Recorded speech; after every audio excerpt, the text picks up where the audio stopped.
Un año después del caso de Llano Verde hay 3 capturas, pero familias piden que haya verdad.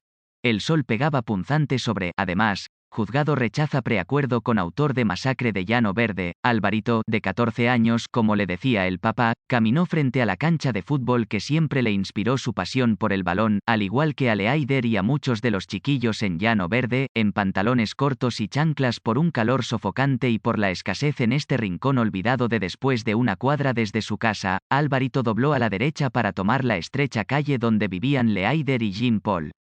Él era el mayor de los 5, con 16 años. Al grupo se les unieron, no sospechaban que la muerte los aguardaba en esa mañana del 11 de agosto de 2020, en el aledaño Cañaduzal de la, aunque un año después, los 3 presuntos responsables de haberles arrebatado esos sueños de adolescentes están tras las rejas. Nada ha cambiado en este barrio de desplazados y de quienes vivieron antes en asentamientos con riesgos de inundaciones. Las familias de los 5 menores siguen a la espera de condenas ejemplares en los procesos judiciales contra los imputados. Para 2 de ellos, Juan Carlos Loaiza y Jefferson Marcial Angulo, se iniciaron con sus capturas 2 días después de los asesinatos. El proceso de Gabriel Alejandro Bejarano, señalado como el presunto perpetrador de los disparos a los menores, arrancó en enero de este año con su captura, luego de estar huyendo por túneles casi de película que había excavado en viviendas de, aunque en un comienzo, los abogados, pero las familias de estos 5 adolescentes pierden a diario esperanzas de que realmente haya justicia. De hecho, sobre Bejarano, conocido con los alias de Mono o Paisa, ya pesaban 2 condenas por porte de armas y pese a ello, estaba evadiendo detención domiciliaria a la hora del crimen en ese cañal, rodeado de misterios por homicidios y algunas desapariciones. En un año todo sigue igual. Lo que hay es impunidad. Si le dan 20 años de cárcel a quien dicen que los mató, sería como aceptar 4 años por cada uno de los niños asesinados. Eso no es justicia. Eran niños, seres humanos, dice Álvaro Caicedo. Esa misma indignación la tienen a todos ellos. Aún les parece ver vivos a los 5 amigos, cuando esa mañana de aquel martes 11 de agosto se dirigieron hacia la zona de caña en un costado de Llano Verde. Tomaron un trecho que hoy se desaparece a plena vista, en medio de los sembrados. Pero en ese día, el terreno estaba despejado hasta llegar caminando al lugar donde unas torres de energía están en pie, cerca de una de las montañas de basuras en el viejo depósito de Navarro. Mientras el padre de Álvaro le dejaba el almuerzo listo a su hijo y se iba al rebusque, los menores estaban comiendo caña en ese lugar, distante de sus viviendas donde nadie los podía escuchar, si hubieran llegado a gritar con todas sus fuerzas. Habían llevado cuchillos para coger la caña y mascarla, a unos pasos de una especie de laguna, donde solían mitigar el sofoco, como en otras ocasiones lo hicieron. No obstante, sus padres y familiares solían advertirles que en el caso de los niños, vecinos dicen que pudieron ser víctimas de quienes tenían la misión de asegurar ese terreno convertido en un callejón hacia sectores residenciales del sur de esta capital. Ese temido vaticinio se cumplió, pues la muerte encontró a los 5 chicos entre las 12:30 del mediodía y la 1:30 de la madrugada de la tarde de ese 11 de agosto. 3 hombres se comunicaban por radioteléfonos cuando empezaron a perseguir a los adolescentes, de acuerdo con la investigación de la fiscalía. «Ya lo atrapé», dijo uno de ellos. Su interlocutor le respondió: «Téngalo ahí. Ya voy subiendo», y otro dijo: «De acuerdo con la fiscalía, los menores fueron rodeados, obligados a hincarse en tierra hasta someterlos con sus rostros hacia el suelo y las manos arriba. No tenían sus camisas puestas». En la investigación, una declaración ante la fiscalía de Juan Carlos Loaiza describe lo que, presuntamente, habría sucedido en ese cañaduzal. «Yo llegué a eso de la 1:10 de la madrugada, le modulé al mono, como no lo vi en el primer punto, le modulé por la radio. Me quito el maletín y lo dejo donde siempre», es el testimonio del detenido, de acuerdo con el ente acusador. «Alejandro, el mono me modula a la entrada al cañal. Yo cogí mi moto. Jefferson estaba en la guardia. Alejandro estaba escondido, me señala, yo llegué, apagué la moto. ¿Qué pasó allá? Vienen unos chinos, yo me monto en una montañita para mirar quiénes eran los que venían, miraron al cañal». Jefferson dice: muchachos, ¿qué hacen? Sigue la narración. Alejandro le modulé: «Mucho cuidado que por acá estaban robando mucho». En ese momento les iba a decir, pero le pregunté a un peladito que cuántos años tenía y en ese momento, Alejandro salió con la cara tapada y dijo, todos al suelo, que no lo miraran a la cara, cuando Alejandro detonó a uno de ellos en la cabeza. Yo dije: Dios mío. Yo escucho 2 impactos más. Jefferson dijo, ¿qué hizo ese man? Las víctimas recibieron tiros de gracia y quedaron tendidas boca abajo. Leaider, a unos pasos de Luis Fernando. Más alejados estaban Jean Paul y el pequeño Álvaro, que tenía grandes cortadas. Una en el cuello y otra en la nariz.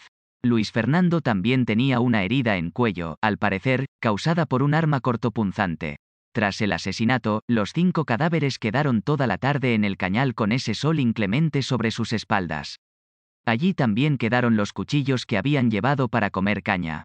Uno de los testigos en todo este proceso le aseguró a la fiscalía que después de la masacre se comenzó a decir, la cosa está caliente, habían cogido a unos pelados, unos vigilantes en moto y que tenían armas. Don Álvaro volvió a su vivienda y la comida para su hijo seguía intacta en una olla. Supuso que no había regresado y ya eran las 5 de la tarde de ese martes. El padre, confundido, salió hacia la casa de los Cárdenas preguntando por Álvaro. Tampoco estaba Leaider. Anochecía. El corazón le latió más fuerte y rápido, y el presentimiento creció. Podía estar en el cañaduzal. Vimos unas luces. Era como si se estuvieran haciendo señas y luego las apagaron. Después llegaron policías, pero hablaron pocos minutos con unos vigilantes. No se quedaron y no pareció más raro, dicen las familias. Ya era de noche y con una linterna, don Álvaro se abrió paso hasta que encontró a su hijo y lo volteó. Después llegaron Francia y los demás familiares de Leaider, Jair y Jean Paul.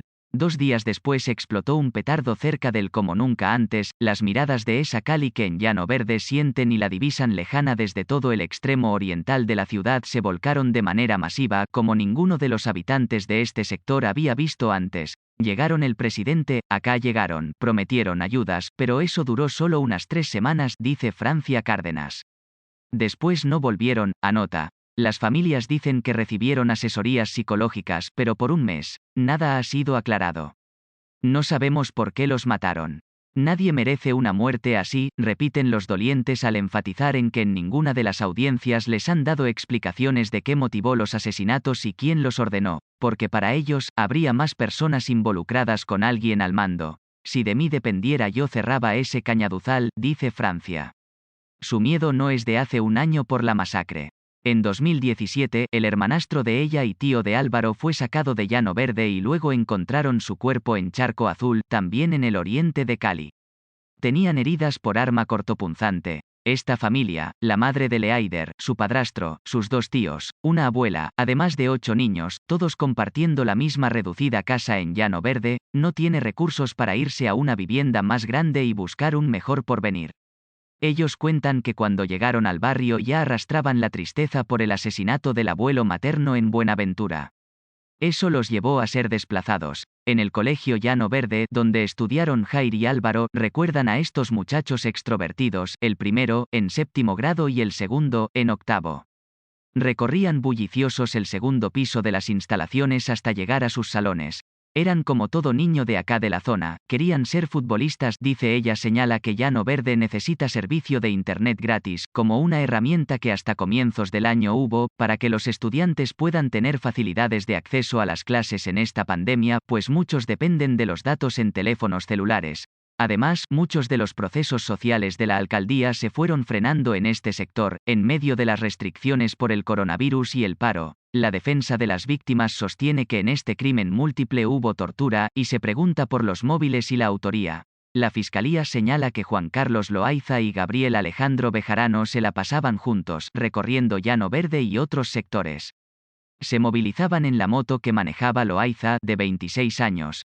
Ambos tendrían vínculo con una dudosa empresa de vigilancia, cuyo dueño había sido capturado en 2019 por presuntos nexos con una red transnacional dedicada al tráfico de armas y narcóticos. En el caso de Jefferson Angulo, oriundo de Maui Payán, en la fiscalía informa que reunió testimonios de testigos que habrían ubicado en el Cañaduzal y a la hora de los asesinatos a Loaiza, a Angulo y a Bejarano. Para las familias de los 5 adolescentes siguen los interrogantes. Solo les resta pensar que hubo rabia y saña de los autores de la masacre hacia estos menores porque se encontraban en ese lugar, por ser afrodescendientes y porque estaban divirtiéndose comiendo caña, una de las pocas actividades de los niños y los jóvenes de Llano Verde con los juegos en la cancha de fútbol, ante las pocas posibilidades de progresar. Carolina Boórquez, corresponsal de El Tiempo Cali.